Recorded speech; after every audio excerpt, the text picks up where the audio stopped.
Hello दोस्तों, नमस्कार। अभी की सबसे बड़ी खबर आ रही है, जहां पर बागेश्वर बाबा ने भी कह दिया है भारत क्या पाकिस्तान भी बनेगा, हिंदू राष्ट्र बस करना होगा ये काम। बताएंगे दोस्तों, पाकिस्तान में मचा हाहाकार। इस बयान के बाद मच गया है हड़कंप, सारी जानकारी बताएंगे। और इसी बीच बताएंगे जहां क्या बेलारूस के राष्ट्रपति को दे दिया गया जहर, पुतिन से मिलने के तुरंत बाद अस्पताल में हुए भर्ती। बड़ी खबर दोस्तों। और साथ ही साथ बताएंगे जहां कपिल सिब्बल ने किया मोदी जी पर वार, कहा मेरा नया भारत भगवा खंडित और असहिष्णु नहीं होगा। बताएंगे दोस्तों, सारी जानकारी तो बनेगा वीडियो के अंत तक। और अभी खबरों में आगे बढ़ने से पहले हमेशा की तरह अपने भारत देश का जमकर समर्थन करते हैं और मानते हैं कि भारत की सेना नंबर 1 सेना है। तो वीडियो का भी कर दीजिए लाइक, चैनल को कर दीजिए सब्सक्राइब, बेल आइकन दबाइए, साथ ही कमेंट बॉक्स में लिख दीजिएगा जय हिंद। जी हाँ, तो बात करते हैं पहली बड़ी खबर की, जहां बागेश्वर धाम के बाबा धीरेन्द्र शास्त्री ने कहा भारत क्या पाकिस्तान भी बनेगा हिंदू राष्ट्र, बस करना होगा ये काम। बता दें, बाबा बागेश्वर इन दिनों गुजरात में है और इसी गुजरात से बाबा बागेश्वर ने पाकिस्तान को टेंशन में डाल दिया है। अब तक बाबा बागेश्वर भारत को हिंदू राष्ट्र बनाने पर बयान देते थे, लेकिन इस बार बाबा ने अपने दिव्य दरबार में पाकिस्तान को हिंदू राष्ट्र बनाने तक की बात कह डाली है। इतना ही नहीं, बाबा ने पीओके के विलय का भी एजेंडा साफ कर दिया है। बाबा बागेश्वर है तो मध्य प्रदेश के, लेकिन ऐसा लग रहा है कि मानो बाबा ने गुजरात के लोगों पर जादू कर दिया है। बाबा के चाहने वालों की ऐसी दीवानगी अब तो पूरे देश में नजर आने लगी है। बाबा बागेश्वर जहां जाते हैं वहां ऐसी भीड़ें उमड़ती हैं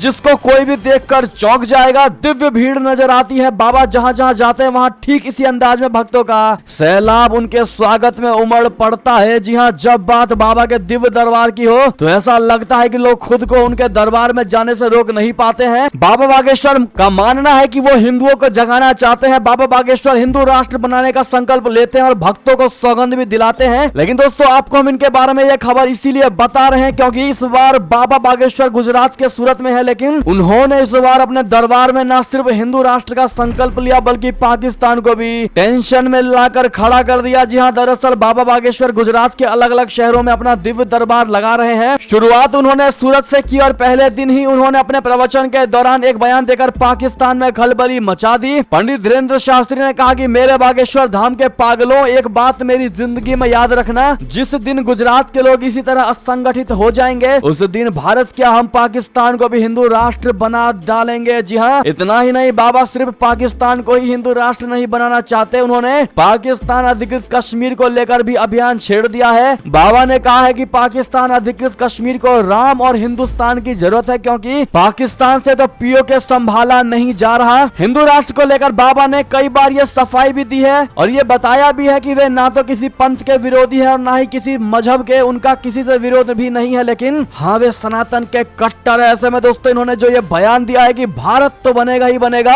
पाकिस्तान भी हिंदू राष्ट्र बनेगा, इस पर आपकी क्या राय होने वाली है दोस्तों, कमेंट में लिखकर अवश्य बताइएगा। देखते हैं भारत की जनता का इस पर क्या अपना विचार। और दोस्तों, आज जितना ज्यादा उसके इस वीडियो को शेयर कर दीजिएगा व्हाट्सएप, फेसबुक पर, ताकि हर कोई इस पर अपनी राय रख सकते हैं। देखते हैं क्या कहती है भारत की जनता। चलते हैं अगली खबर की तरफ, जहां पुतिन के राष्ट्रपति दोस्त का खतरनाक ऑफर, अमेरिका के फूले हाथ पैर, कहा रशिया के साथ आओ परमाणु बम पाओ। जी हां, बेलारूस के राष्ट्रपति अलेक्जेंडर लुकाशेंको ने दावा किया है कि दुनिया के जो भी देश रशिया और बेलारूस के गुट में शामिल होंगे उन्हें परमाणु हथियार दिया जाएगा। जी हां, अलेक्जेंडर लुकाशेंको के इस दावे के बाद पूरी दुनिया में सनसनी फैल गई है, तो वहीं अमेरिका और यूरोपीय देशों के हाथ पांव फूल गए हैं। अलेक्जेंडर लुकाशेंको ने कहा है कि जो भी देश रशिया और बेलारूस के संघ में शामिल होने के इच्छुक हैं उन्हें परमाणु हथियार दिया जाएगा। अलेक्जेंडर लुकाशेंको ने यह दावा उस वक्त किया है जब पिछले महीने खबर आई थी कि रशिया ने कुछ न्यूक्लियर हथियार बेलारूस में ट्रांसफर कर दिए हैं, जिसकी पुष्टि भी की जा चुकी है। जी हाँ, रूसी राष्ट्रपति व्लादिमीर पुतिन के करीबी सहयोगी लुकाशेंको ने रविवार को रशिया एक चैनल पर जारी एक ऑन कैमरा इंटरव्यू के दौरान ये घोषणा की। आप सभी को बता दें दोस्तों, ये तो रही लुकाशेंको की बात, जो उन्होंने परमाणु हथियार देने की बात कही है, जो भी रशिया और लुकाशेंको के देश के करीब आएगा। लेकिन दोस्तों, अब जो हम आपको बड़ी खबर बताने वाले हैं, जहां पर क्या बेलारूस के राष्ट्रपति को दे दिया गया है जहर, पुतिन से मिलने के तुरंत बाद हुए अस्पताल में भर्ती। जी हां, व्लादिमीर पुतिन से मिलने के बाद क्यों हॉस्पिटल में भर्ती कराने पड़े बेलारूस के राष्ट्रपति, क्या उनको जहर दिया गया है? अफवाहें फैली जा रही हैं कि उनको जहर दे दिया गया है। बता दें, रशिया और यूक्रेन की जंग के बीच उनके पड़ोसी देश बेलारूस से बड़ी खबर आई है। बेलारूस के राष्ट्रपति अलेक्जेंडर लुकाशेंको, जो हाल ही में रूसी राष्ट्रपति व्लादिमीर पुतिन से मिले थे, उनको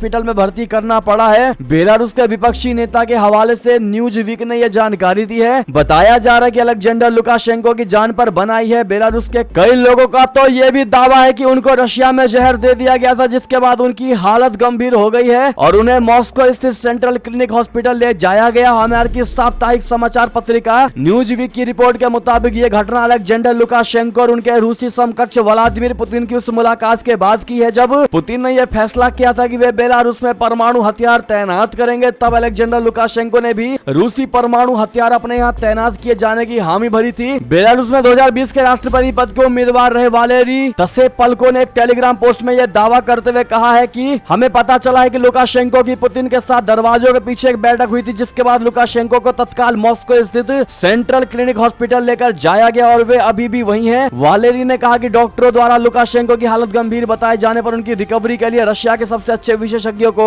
लगाया गया है। लेकिन दोस्तों, वालेरी की ओर से आगे कहा गया है कि लुकाशेंको को बचाने के लिए संगठित उपायों का उद्देश्य क्रेमलिन को जहर देने में संभावित संलिप्तता के बारे में अटकलों को टालना था। हालांकि दोस्तों, लुकाशेंको ने अफवाहों को खारिज कर दिया और कहा कि मैं मरने वाला नहीं हूं। दोस्तों, बहरहाल दोस्तों, बात करते हैं अगली खबर की, जहां चीन की इकोनॉमी की कमर तोड़ने पर 13 देशों के साथ भारत का बड़ा समझौता, मोदी बाइडेन का बड़ा वार। बता दें, चीन पर अपनी निर्भरता कम करने और भविष्य की आपूर्ति संकट को पूरा करने, कनेक्टिविटी में सुधार के साथ साथ महत्वपूर्ण क्षेत्रों और सहयोग में निवेश को बढ़ावा देने के लिए अमेरिका और भारत सहित इंडो पैसिफिक इकोनॉमिक फ्रेमवर्क यानी IPEF में 14 भागीदार देशों ने एक समझौता किया है। इस सप्ताह के अंत में अमेरिका के डेट्रॉइट में IPEF देशों की दूसरी व्यक्तिगत मंत्री स्तरीय बैठक में व्यापार, स्वच्छ और निष्पक्ष अर्थव्यवस्था के स्तंभों की प्रगति को भी रेखांकित किया गया। स्वच्छ अर्थव्यवस्था के लिए देशों ने एक क्षेत्रीय हाइड्रोजन पहले स्थापित करने पर सहमति जताई है। मंत्री स्तरीय बैठक में उद्योग और वाणिज्य मंत्री पीयूष गोयल ने भारत का प्रतिनिधित्व किया। उन्होंने ट्वीट करते हुए क्षेत्र में और विकास को गति देने के लिए लचीली आपूर्ति श्रृंखला और एक स्वच्छ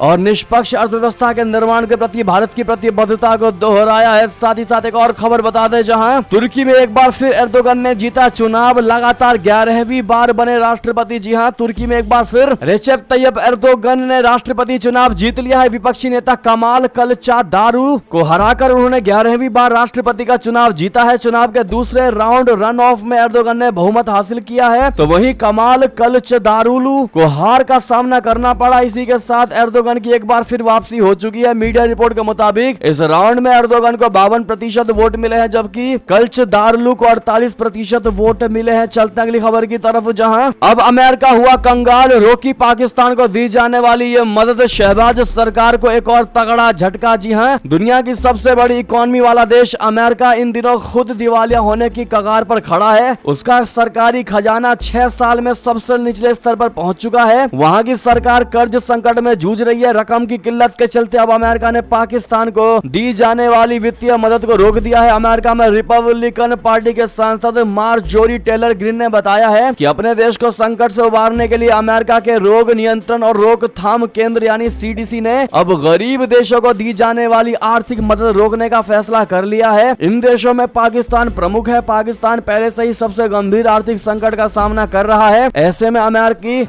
मदद रोके जाने का पाकिस्तान पर और बुरा असर पड़ेगा। जी हां, अगली खबर की बात करते हैं दोस्तों, जहां रूसी सांसद ने दे दी अमेरिकी राज्य अलास्का पर मिसाइल हमले की बड़ी धमकी। कहा, मैं आपको याद दिला दूं कि जल डमरू मध्य के उस पार अलास्का है। जी हां, रशिया के राज्य ड्यूमा के डिप्टी एंड्री गुरुलयोव ने सरकारी टीवी पर बात करते हुए अमेरिकी राज्य अलास्का पर मिसाइल हमले की धमकी दे दी है। ये पूछे जाने पर कि रशिया को अलास्का पर हमला क्यों करना चाहिए, एंड्री गुरुलयोव ने जवाब दिया कि उन्हें डराने के लिए। बता दें दोस्तों कि मॉस्को यूक्रेन पर हमले के बाद से यूक्रेन की मदद करने के लिए अमेरिका की आलोचना करता रहा है। गुरुलयोव ने कहा कि टेक्सास पर हमला करने की आवश्यकता नहीं है। हमारे पास एक रणनीतिक परमाणु बल है जिसके दायरे में अमेरिकी क्षेत्र आता है। मैं आपको याद दिला दूं कि जल डमरू मध्य के उस पार अलास्का है। जी हाँ, साथ ही साथ एक और खबर बता दे, जहां कपिल सिब्बल का प्रधानमंत्री मोदी पर वार। कहा, मेरा नया भारत भगवा, खंडित और असहिष्णु नहीं होगा। जी हाँ, राज्यसभा के सदस्य कपिल सिब्बल ने नए संसद भवन के उद्घाटन के मौके पर प्रधानमंत्री नरेंद्र मोदी जी की टिप्पणी को लेकर सोमवार 29 मई को उन पर कटाक्ष किया। उन्होंने कहा कि ईंट और गारा से नहीं बल्कि 1.4 अरब लोगों की सोच व आकांक्षाओं के साथ स्वतंत्रता का विचार नए भारत का निर्माण कर सकती है। पीएम मोदी ने रविवार को नए संसद भवन के उद्घाटन को देश की विकास यात्रा में एक अमर क्षण बताते हुए दावा किया है कि ये एक आत्मनिर्भर और विकसित भारत की शुभ वह को चिन्हित करेगा, जिससे अन्य देशों में विकास को प्रेरणा मिलेगी। प्रधानमंत्री मोदी ने लोकसभा में अपने संबोधन में कहा था कि नया संसद भवन नए भारत की ऊंचाइयां हासिल करने की दिशा में काम करने की आकांक्षाओं और संकल्प को दर्शाता है। सिब्बल ने उद्घाटन समारोह के दौरान प्रधानमंत्री नरेंद्र मोदी जी द्वारा की गई टिप्पणी का हवाला देते हुए कहा कि ईंट और गारा से नहीं बल्कि 1.4 अरब लोगों की सोच व आकांक्षाओं के साथ स्वतंत्रता का विचार मेरे नए भारत का निर्माण कर सकता है, जहां नए विचार पनपते हो